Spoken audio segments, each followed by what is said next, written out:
And so, as we proceed with the conversations on trends in the papers, we do intend to speak about some of the aspects of our national development that has been highlighted by the president.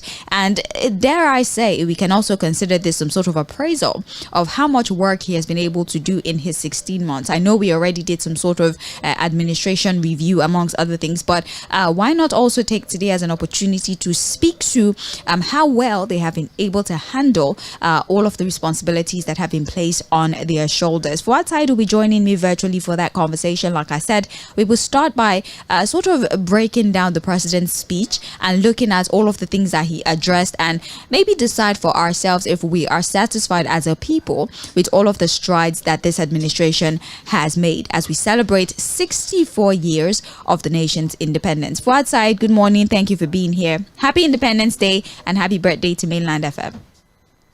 Yeah, good morning, Sage. Double celebration for Mainland FM family. Yes. Of course, celebrating Nigeria, 64 years of nationhood. And then, of course, 3 years of, challenging, interesting, intriguing, fantastic time on radio. Of course, changing the narrative as a broadcast station, as a radio station here in Nigeria. So, double celebration. I'm excited. I'm happy. Like always in the street, thank God for life. Thank God for everything that God has been able to do in our lives and the life of the average Nigerian out there. And of course, our listeners who have been committed, who have been dedicated, who have been the part of the family from day one, and those that have just joined us. It's been an interesting ride. And we hope that, this journey continues with this same energy, spirit, and dedication to nation building. All right, then, Fouad, let's talk about the president's speech for a little bit before we delve into the papers. The president has addressed us, and he had quite a lot to say. Almost 15 to 20 minutes of a monologue, so to speak. Yes, about 20 minutes of a monologue, speaking to Nigerians and also admitting that he understands how difficult some of the policies of this administration has been on the people. He gave us hope. He spoke about the importance of unity. He spoke about the significance of democracy and why we need to maintain democracy. He highlighted, of course, the issue of the fuel subsidy, the elephant in the room, and how he had to scrap the fuel subsidy payment. And those who sought to perpetuate the fuel subsidy and the broken foreign down exchange policies were people who built their family on the suffering of the people and all of the corruption that entailed the fuel subsidy regime. He spoke about the reforms and, like I said, admitted that yes, these reforms might have caused a lot of pains and discomfort to the average person, but if we have confidence in these reforms in the long run, we would enjoy the benefit. He spoke about palliatives and how they're doing all that they can to ease the pain and the load of the Nigerian people. And for transportation, he spoke about the CNG initiative, the compressed natural gas initiative, and how that is going to be what would give us some sort of respite or a panacea to the rising cost of transportation if we embrace the CNG initiative. He's also working on the CBN reform, amongst other things, and also how the taxation, the tax policies of this time is basically just to raise enough money to repair all the things that have been broken in our system, and also security. And this is me just doing some sort of summary of all of the aspects that the president highlighted in his speech. But Fouad, are there any specific conversations around that speech that you would like us to highlight and even discuss further? Well, you've done a fantastic summary of the president's speech this morning. For this administration, the second Independence Day speech. And Sage, from the summary you've given out, because again, there's really nothing else to add. You've done a brilliant job, putting together, in brief words, what the president has said to us today. But the question is this, Sage. Is this anything new that he has not said before? I don't know, because for me, it's almost like a replay in my ears. Like, this is just, see, the presidential speech of President Bola Ahmed Tinubu is sounding almost the same.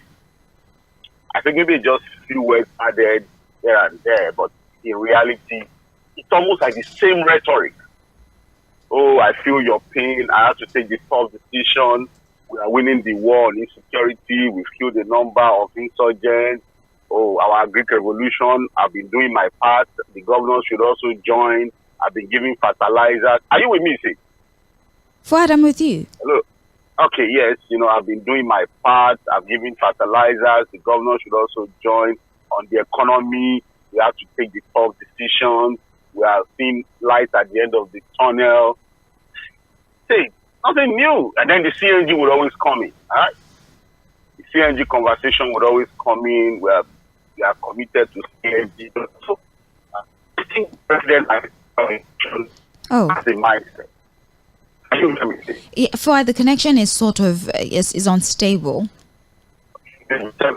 How about we connect with you? Let's reconnect with you so we're really able to get the best out of this conversation. We apologize. It's been a few days. The connection has been unstable. I'll assume it's because of the weather. But not to worry. That is not going to throw a spanner into our conversation this morning. But once again, welcome to Trends in the Papers on Mainland 98.3 FM. We're basically just reviewing the president's speech and trying to x-ray all of the issues that the president highlighted in his speech, from transportation to security to the importance of maintaining democracy after about 25 years of uninterrupted democracy, the importance of unity, and also basically give us hope and trust in all of the policies and tax reforms of this administration, and look to the future, for we will enjoy the benefits in the long run. We will soon start reviewing the papers, The Guardian, Punch and Vanguard newspaper. But then again, what better way to start the program in celebrating democracy without highlighting the president's speech? Fouad Said will still reconnect with us very, very soon. We apologize once again to address that particular subject matter. Don't forget that the program is being streamed live on our social media platform. Unfortunately, Facebook is inactive for now, but we're very much available via YouTube. So please go to our YouTube channel. Mainland 98.3 FM is how you find us. And then the same way you interact via Facebook is the exact same way you'd interact with us via YouTube. I think we have Fouad now. Fouad, welcome back. I hope you can hear me. Yes, perfect. Wonderful. Please go ahead. All right. So, again, I think the president's speech is sounding almost the same old rhetoric, assurances that there's light at the end of the tunnel. These are times that has to happen. There was no other way that this could have been done. The pain was necessary for us to get to a point of prosperity. And look, he understands what Nigerians are going through and is committed to fixing the problem. I think at the start of the speech, he talked about the fact that, look, they inherited a badly damaged economy, a badly damaged nation. And of course, people always point that out and say, look, who handed over to you? The APC handed over to the APC. I don't know whether the papers have it, but I was watching Fᴜဃᴜᴜ of the PDP and Mr. Felix Morka, the publicity secretary of the APC, yesterday on TV. And I was just really just shaking my head and looking at two people, basically the pot calling the kettle black. You had Felix Morka coming to say that, look, what they are still dealing with is 60 years rot of the PDP. And I was shocked, really, say that, look, after 8 years of President Muhammadu Buhari and 16 months, now going to 17 months of this administration, an APC stalwart is going to appear on TV to talk about and give account of their stewardship, and they are still bold to mention 16 years of PDP. Say, at that point, I just said, look, okay, maybe God gave me the revelation early that Nigerians please just go and take care of yourself. These guys are committed to nothing. If at this stage, say, we can still be referring to the 16 years of the PDP, then there's a problem somewhere. Even though Fᴜဃᴜᴜ also came and painted a very glorious picture of the 60 years of the PDP, even though we also agree that, look, what we face today is not a new thing. It started from a lot of the very bad policies, terrible actions of the PDP.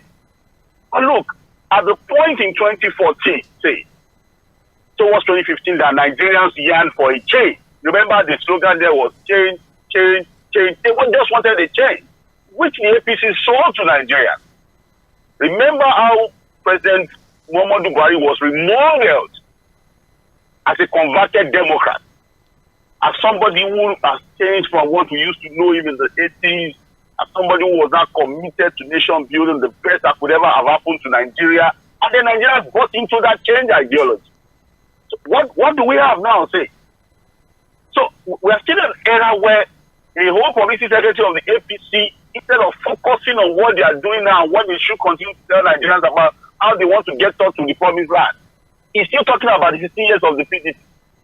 So, but again, because we are celebrating third year of mainland FM and the very good spirit, celebratory mode, I really don't want to go into. But again, I think it's just clear for Nigerians to listen to these things, listen to the president, pick whatever they want to pick. There's always a perception issue with these things. Analyze it the way you want to analyze it, perceive it the way you want to perceive it, understand it the way you want to understand it. And you know what, at the end of the day, take care of yourself. From how you are able to put these three things to understanding what this administration intends to achieve for Nigeria. If you believe that the administration is on the right path and that indeed there is light at the end of the tunnel, good luck to you.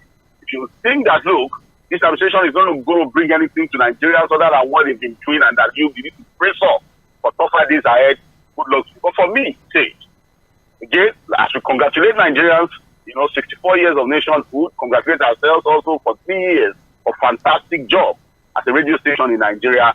I'm going to also urge Nigerians on this day of independence, please take care of yourselves. Well, there you have it, a brief analysis of the president's speech as we commemorate 64 years of independence. Have we done better? Have we gone worse? What can we do to be better? What aspects of our economy do we need to focus on? All of these questions are wait and answer. And I hope that at the end of all the programs we have lined up for you this morning, maybe in there, you might find an answer to all of these questions that somewhat seem rhetorical in our minds. Well, moving forward, we have our dailies here with us, The Punch, The Guardian, and The Vanguard newspaper, all of which, of course, are commemorating the 64th year of independence that we've enjoyed as a nation. Let's talk about The Punch, or let's start with The Punch newspaper. Before we do that, I'm so sorry. How could I possibly forget the planned protest? Fuad, there have been a lot of conversations around whether or not that protest will hold today. And we have CSOs, lawyers, legal luminaries, amongst others, who are speaking against the decision of the government to go on ahead to restrict the protest to specific areas. I think the Ganifa Park is one of the areas that have been highlighted, or what's the word now? I'm looking for the right word, but basically designated for the protest. And so we have lawyers who are saying that this is actually a disregard for the fundamental human right of association of the people. You have no right whatsoever to restrict a protest to one area. But then coming here, I did not necessarily see any sign that we might have a protest today, unless, of course, it's not yet time and they intend to start at a later period. But Fuad, have you seen anybody gathering anywhere? Have you seen any assembly anywhere? Or do you believe that this October 1st protest will truly hold? Well, it depends, really. It's still early in the morning, even though I've seen coverage who I think is also actively involved with this planned protest for today, also posting some things on the social media and for the Nigerians to come out. He's also talked about some locations here and there as to where to gather and all of that, but nothing for now. But you know how these things happen. The day they keep pick up, and then you see people, of course, getting together in some of these locations. But for now, nothing major, other than the fact that we've seen some heavy deployment of security operatives in different parts of Lagos, and I assume that that's the same situation in other parts of the country. We've seen joint deployment of security operatives in different parts of Lagos. That's been reported already. But I think at the end of the day, even if there's a protest, I would urge the protesters to remain very peaceful, show some level of restraint and decorum, while we also advise the security operatives to protect the protesters and also protect the non-protesters, so that again, we can have a situation where this does not degenerate into any form of violence, loss of lives, like we saw in the last protest, the end bad governance protest. But for the government, actually, like you said, this idea of restricting protests to particular locations. I've always talked about the tolerance level of this administration to dissenting opinion. That's one conversation that we'll continue to talk about, really, because again, one would assume that President Bola Ahmed Tinubu is a progressive, and it's not just a progressive, it's also a Democrat who has also enjoyed the privilege of being able to ventilate its defense policies of government in the past. So but again, it is what it is. For those that want to protest, we will urge you to be very circumspect with whatever you want to do. Protect yourself, read the room, be sure of your environment. Safety first, that's my advice to anybody that wants to go out there today to protect in any form. There's tension in the land, and I think the rhetoric people from government is not helping matters. All right. Well, there you have it. We'll keep an eye on that particular situation and see if people actually do gather. Best believe we would give you on the ground report of situation report of that particular endeavor by the end of day if it eventually holds. Well, let's look at the Punch newspaper. And surprisingly, the Punch did put together some of the milestones of this administration as we celebrate independence. They highlighted all of the things that this administration believes to have done right. And for what I would like for us to look at it and see if this is enough to actually, applaud this administration in their 16 months of holding power. So they highlighted the 70,000 minimum wage, the increase from 30,000 to 70,000. Speaking of security, is highlighted here that over 3,700 terrorists have been killed in the last 6 months, and Nigeria's most feared bandit leaders have been systematically neutralized. Another milestone that the Punch reports that this administration have been able to reach is that the Nigerian Education Loan Fund has favored over 46,000 student beneficiaries across 59 tertiary institutions, and over 5 billion naira has been disbursed. They also highlighted here that the presidential initiative on CNG has attracted about $175 million of investment so far, and our Nigeria Consumer Credit Corporation has about 3.5 billion. Foreign exchange reserves, we have about 37.7 billion. It was up from 35 billion in May of 2023. They also highlighted here another milestone of this renewed hope agenda, the Economic Stabilization Bill, which intends to facilitate remittances, foreign and domestic investment. It will reduce tax burden. It will promote businesses and entrepreneurship. With regards to the oil and gas sector, it highlights here that 3 new landmark presidential directives have been issued to unlock billions of dollars in new investment. Also here is our net foreign exchange inflow, which is now $25 billion. And for our non-oil exports, that's some of the things we've exported that isn't necessarily crude. We have $2.7 billion. In revenue, we got about $2.7 billion from non-oil export in the first half of 2024, up to 6.26% from the first half of 2023. So, Fuad, the Punch has highlighted this as some of the milestones of this administration. What do you feel about these milestones? Like I said, is this enough to applaud the administration and maybe afford them some sort of leniency in the way we scrutinize their administration? I'll put this milestone against the living standards of Nigeria. Say, we have very good figures, of course. You can always aggregate these figures to show that, look, we are probably almost in El Dorado. But again, the easiest way to judge the performance of any government, is to look at the living standards of the people. And if you ask the average Nigerian, at the time the government was taking over, what was the standard of living for you? What has it become now? That's the easiest way to judge. Because again, the job of any government is for the prosperity and the welfare of the people. Right. So for everything you put out as your achievement, if it contrasts or contradicts the reality of the people in terms of their living standards, then you're just faffing around, really. I'm not saying that some of these things, of course, you see, the thing is this. No matter how badly run the government is, there's always something they'll tell you to achieve. Figures will always be available. The index would always be there to justify, whatever they are doing. But at the end of the day, even if the figures lie, the people know how they are feeling. The people know how their lives have become, whether for better or for worse. That one cannot lie, right? See. So it's not all of these headline-making statements, policies that matters to me. See, it's the fact that, look, even the official data collection agency of the government is saying that, look, more Nigerians have been put into poverty in the last 16 months than when the government took over. And the carryover effect of you see, at the end of the day, we need to ask ourselves, what really is the job of government? When you have a government, what is supposed to be the job of any government, in a country? So the question is, yes, you have all of these CNG. Hello, Sage, are you with me? Fuad, we're with you. Okay. So you can talk about the millions of dollars that are going into the CNG initiative. You can talk about, look, you terminated a number of bandits. But the question is, has banditry stopped? The people of those areas, can they sleep with their two eyes closed?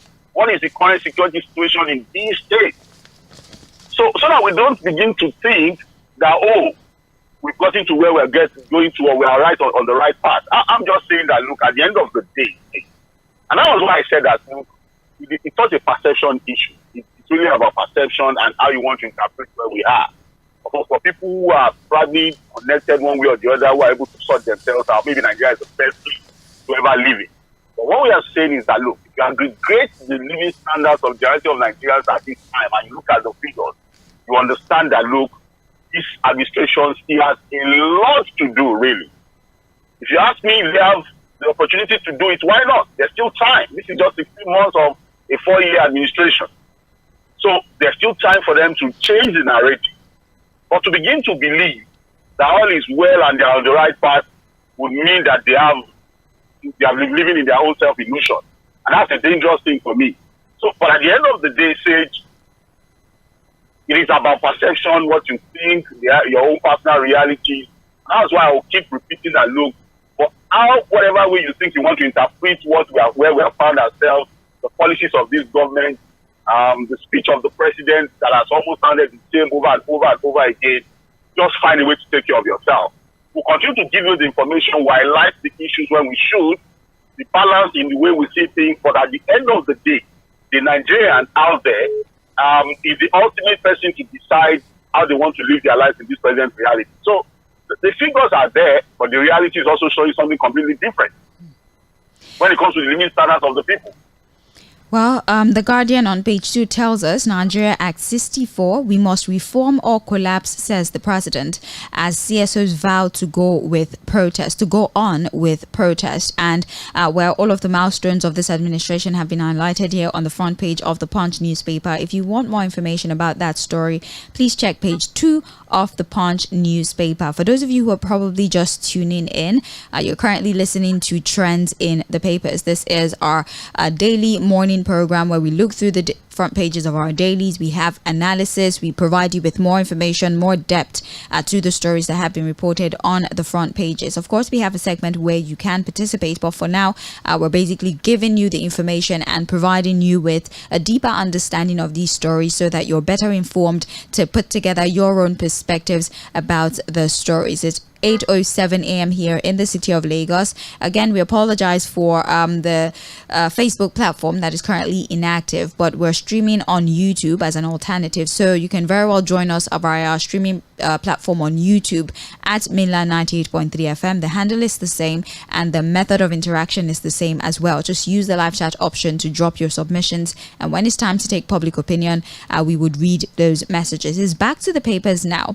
The Punch tells us here on page 54, alleged 27 billion naira fraud.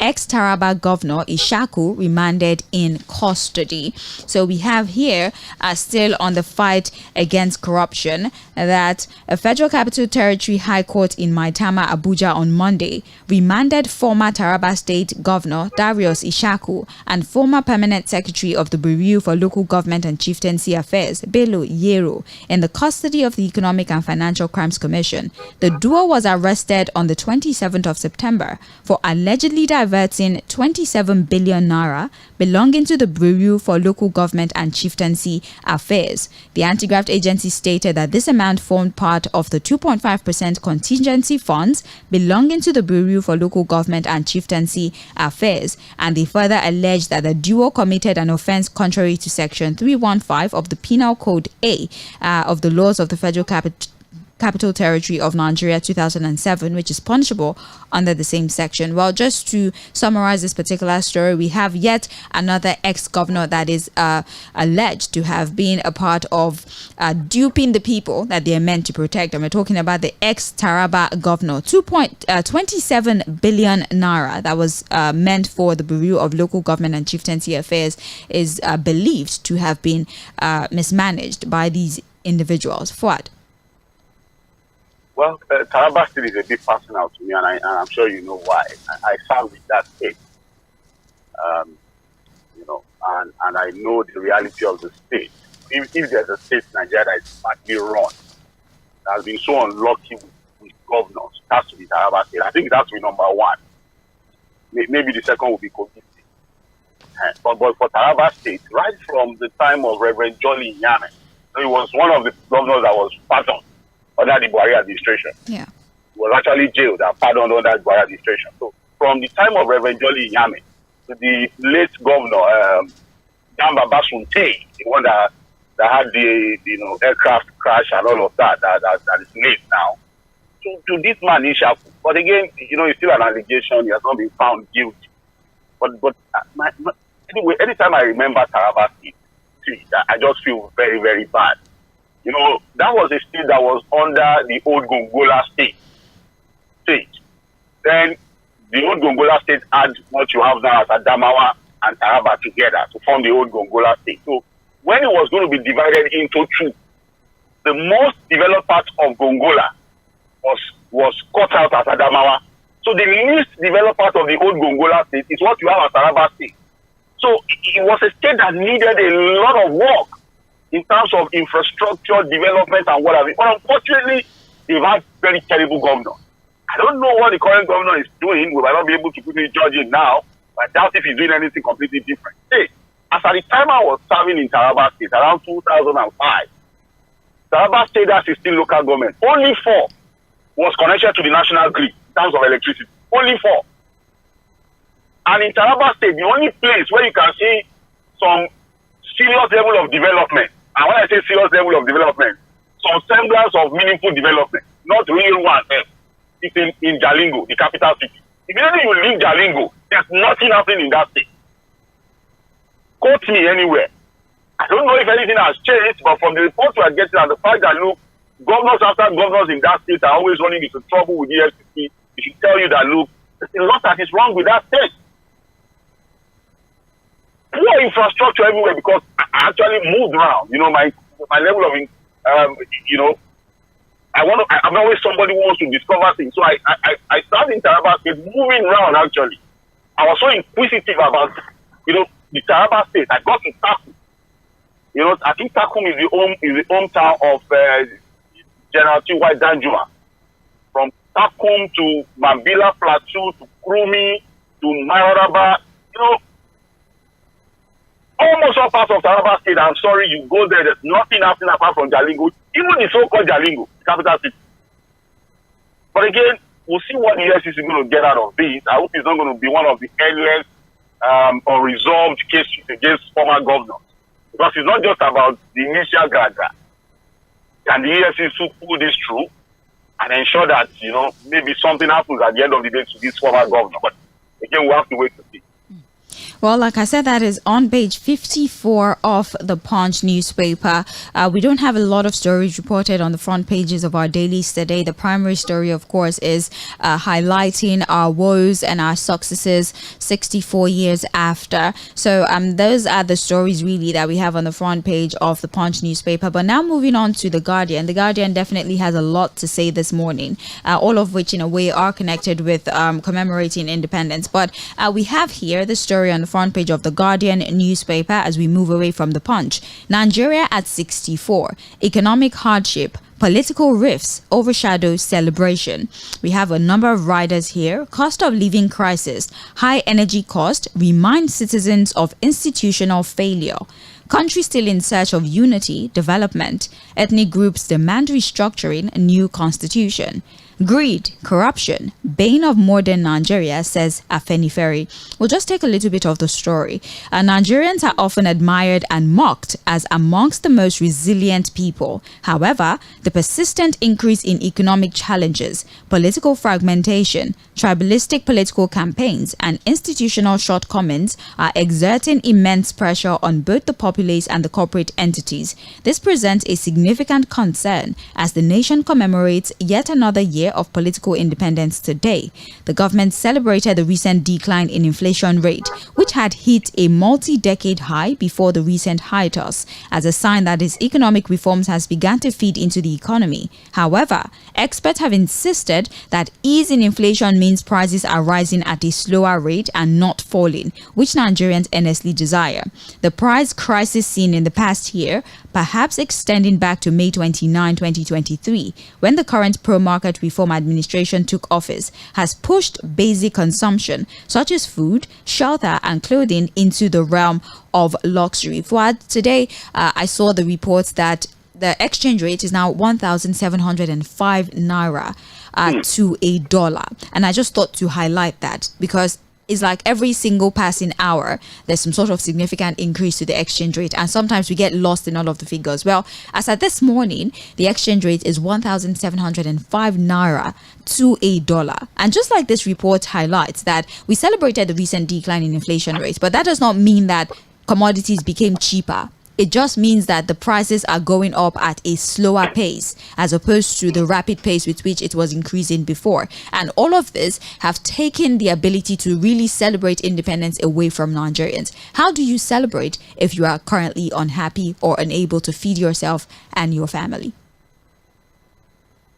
Very tough, really. Very difficult time for anybody to, whoever is in that condition, say it. Because there are Nigerians who are still going to go out there today with the national anthem and celebrate. We have different realities. So there are people who have a whole lot. They have more than enough.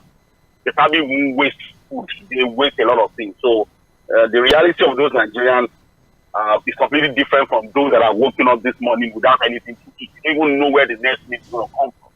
So for those kinds of Nigerians, we would have to beg other Nigerians who have more than enough to share today.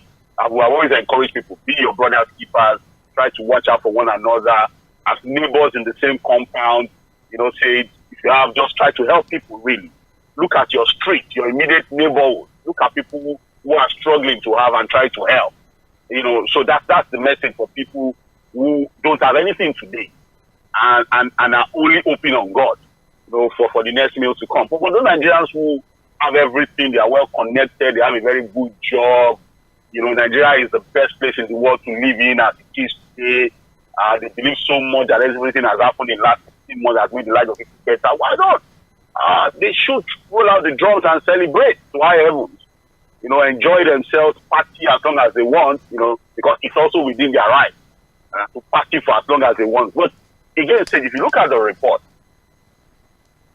this administration still needs to do better when it comes to information management. And when I say information management, it's not to lie to Nigerians. I took you from point A. You are now in point B on the negative. But don't worry. These are the clear timelines that I'm working on to reverse the situation. And what am I saying? Even if you want to go back to 2015 when the APC took over, what was the rate of the dollar to the naira? How much were we buying a liter of PMS? Now the argument is going to come, that we've been running artificial economy. We've basically been defending the naira.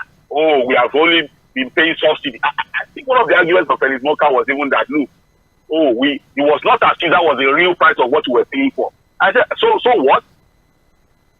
And so what? We are not producing nation for God's sake. So we keep asking the question that we've not been able to answer. Okay, as an oil-producing nation, with all of the blessings that God has given to us, what is even the benefit that I'm in Nigeria now?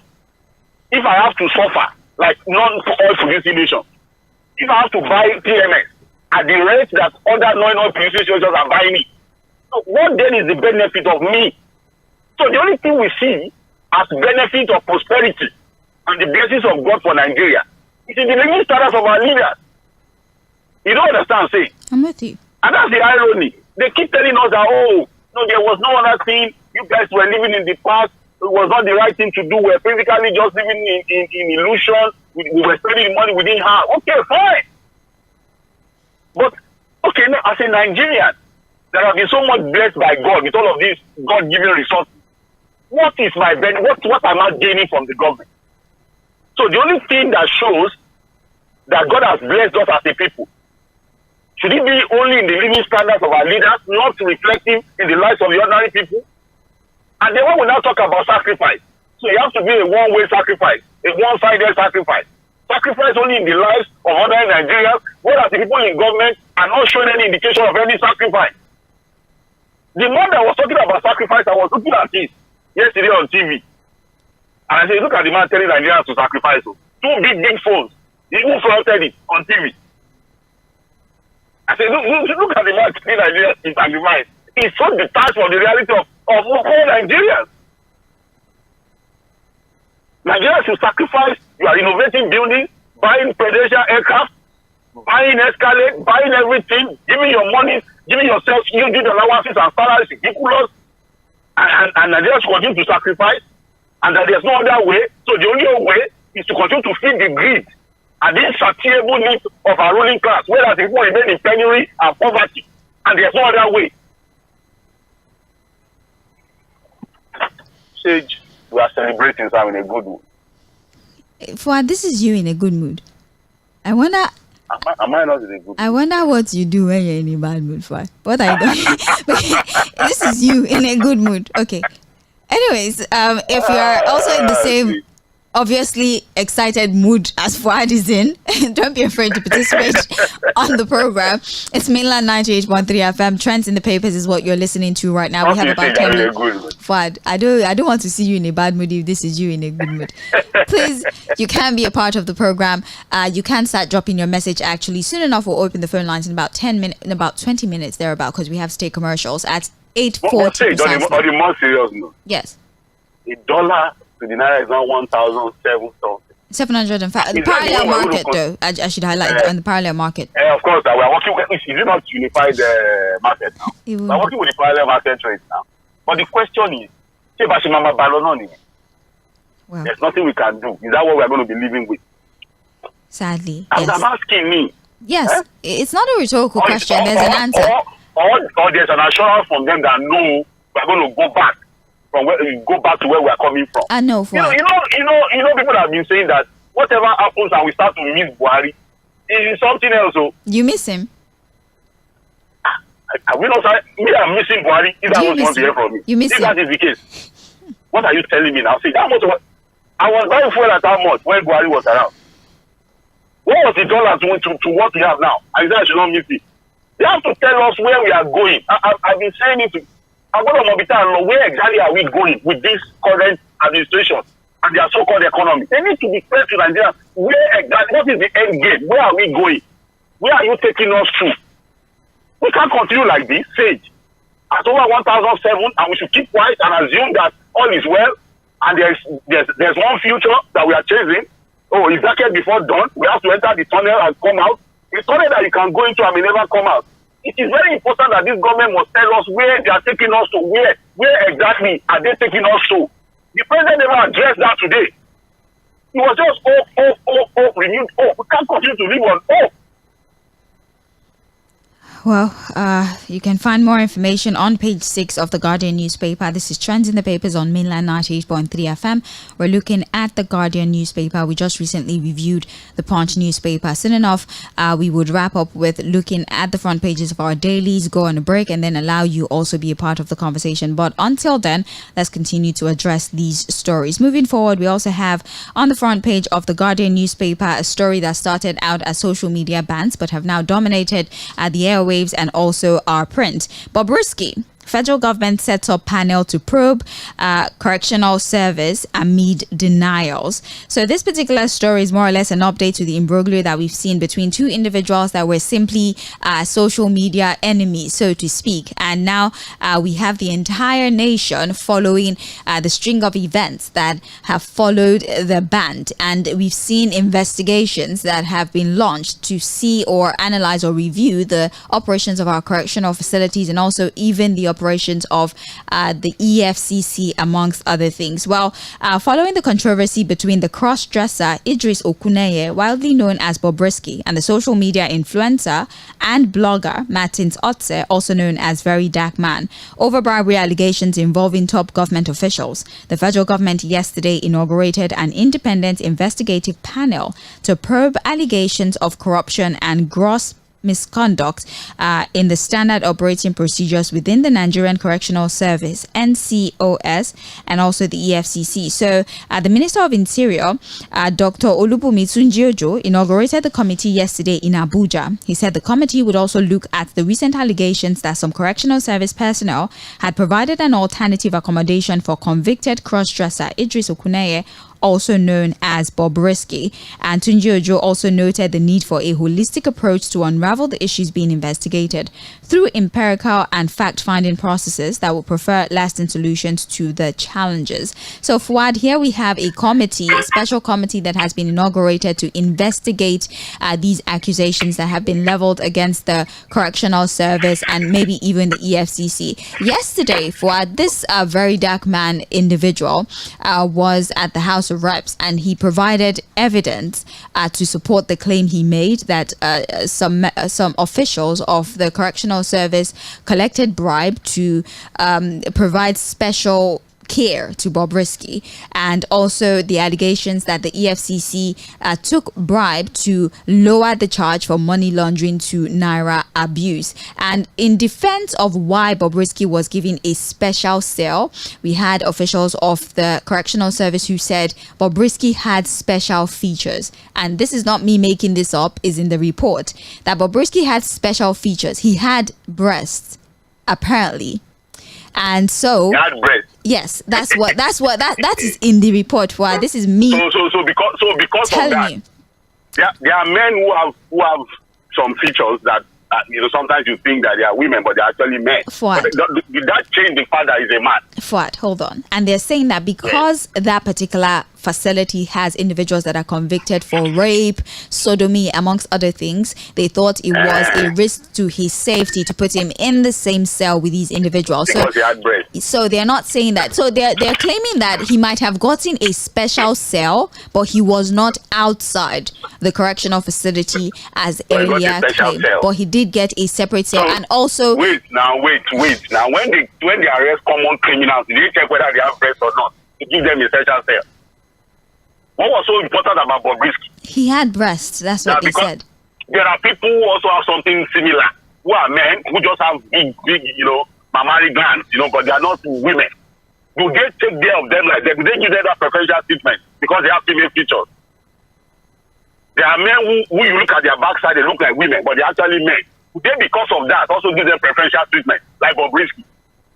We can continue to deceive ourselves. I'm actually even surprised that the Very Dark Man, who is supposed to be a whistleblower, is the one they are now threatening and asking too much. The guy that should be asking questions is Bobrisky, who himself made the statement. He was invited, but his lawyer said he has health issues and could not attend. Suddenly he has health issues. This is supposed to even be a criminal investigation, say. All this back and forth, we have two committees now investigating this matter. Yes. The House of Reps committee is investigating it.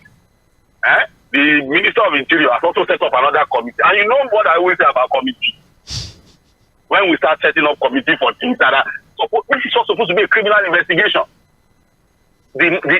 Somebody ran into something and blew the whistle that look, this is a conversation I got bumped into between a supposed guy that was supposed to serve in jail that did not even enter the prison and blah blah blah. So you are supposed to even be protecting the guy who was able to put this out there. The alternative for VDM would have been to reach out to Bobrisky and say, look, I have this, so you better pay me. He didn't do that. For the sake of public he put it out there so that, look, authorities investigate this. And look, they can continue to deny, but look, people have talked enough about the things going on in our correctional facility. And one very funny thing also happened yesterday at that area at the House of Rest. What? The correctional service people came. The one that was announced to have been suspended was actually the one that answering questions. He came with his uniform and everything. And they were asking him, Oga, are you not under suspension? This one that you are fully dressed and blah, blah, blah. And he said that, look, he has not gotten any letter. He said social media suspension. He said it's just social media suspension. Well, Fouad, we are out of time, but then this is the explanation that has been provided by Michael Benson, the NCOS official in charge of Kurikuri Medium Security Facility. He says Bobrisky had feminine features and it was unwise to put him in the same cell with, convicted rapists, among other things. And Bobrisky also made special arrangements for feeding because he was not comfortable with the prison food. So did they put him with women? Why did they put him with women? Well, they didn't tell us if he was with women. They just said he was in a separate cell. We don't have the details of that. But I would like for us to discuss this. Before the House of Rest. Yes, so we would wait for that. But his lawyer says he's sick, which is why he couldn't honor the invitation. Well, that's the update on this particular story. And we actually have to go because we are out of time. And let me just read this very briefly that we have a new CJN now. Akpabio Mokhtar has set agenda for Tʀᴇɪᴅs. So we have a new CJN confirmed, responsibilities have been tabled out, and she knows her work has been cut out for her, really. And let's see how much reform she can bring to the judicial system. But just 10 seconds. Yeah, congratulations to Madam CJN. We wish her all the best. We're hoping that during our time, needed reforms. Reforms that we always talked about with the judiciary would happen. But there's something I think the presidency also needs to watch out for. When the president cut short his trip, I think, was it to France, and came back home, what did he come to do then? So how is it different for what he did yesterday again? Father, I don't know. True swearing-in ceremony for the CJN. It's an important role, so.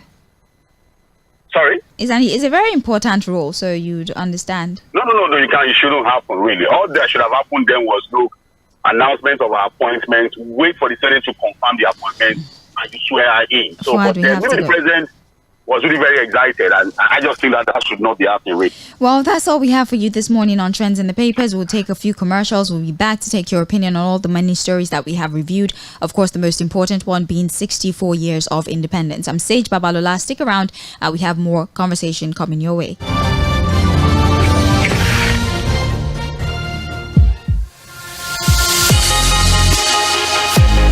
Looking for reliable logistics solutions? Welcome to WG Global Limited, where logistics is redefined. We specialize in freight forwarding, customs brokerage, local logistics, import and export services, and even travels and tours for seamless, efficient service. Visit us at 13 Adeidowo Street, Aviation Estate, Mafoluku, Oshodi. Call us today at 0814-706-8472 or 0809-578-8867. Send an email at info@boagatesglobal.com or visit the website www.boagatesglobal.com for more details. Boagate Global Limited, logistics redefined. Happy Independence Day, Nigeria. Hey there! Yes, you! You just won 5,000 Naira cash! And you, sitting by the side, there's 1 month Showmax subscription to watch the Premier League waiting for you! You behind! Of course! You're not left out! How does 1,000 Naira airtime and 2,000 Naira Uber discount sound? All this could come true when you buy the No Unwrap and Win pack. Open it, look for a cube with a 6-digit code on its wrapper, text the code to 8011 and follow the prompts to stand a chance to win any of these instant prizes. Promo valid from July till December. Terms and conditions apply. Get extra value on the No Unwrap and Win pack. No, eat for good.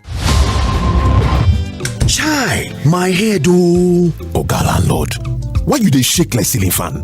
My village people don't come again oh. This one where your body hot so, you don't do test? Yes, see result oh. Oga landlord, no be your village people oh. Na malaria, you need Luta. Luta na better medicine wey dey knack down malaria. Oya see am, take am. Thank you Oga Luta. I don't dey kampe. Luta, brand of Artemata and Lumefantrine, is another quality product from Hovid, marketed by Pharmatex Nigeria Limited. If symptoms persist after 3 days, see your doctor. Everybody say thanks, Luta. Malaria's in big trouble. You dey find ways to save